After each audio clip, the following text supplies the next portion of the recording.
NASA njoftoi se do të bashkëpunojë me agjencitë përkatëse federale në hetimin e vdekjeve dhe zhdukjeve të 11 shkencëtarëve bërthamor dhe hapësinor.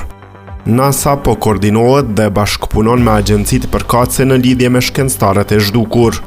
Në këtë kohë asgjë që lidhet me NASA-n nuk tregon kërcënim për sigurinë kombëtare, tha zëdhënësja e NASA-s Bethany Stevens në një deklaratë përmes kompanisë amerikane të mediave sociale X.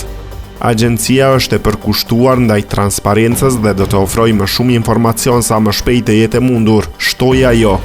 Më 17 prill, zëdhënësja e shtëpisë së bardhë, Caroline Leavitt, tha se FBI do të shqyrtojë rastet e shkencëtarëve amerikan që janë zhdukur ose kanë vdekur për të përcaktuar nëse ndonjëri prej tyre është i lidhur. Shtëpia e bardhë po punon në mënyrë aktive me të gjitha agjencitë përkatëse dhe FBI-n për të shqyrtuar në mënyrë holistike të gjitha rastet së bashku dhe për të identifikuar çdo ngjashmëri të mundshme që mund të ekzistojë, tha Leavitt në X, duke shtuar se asnjë gur nuk do të mbetet pa lëvizur në këtë përpjekje.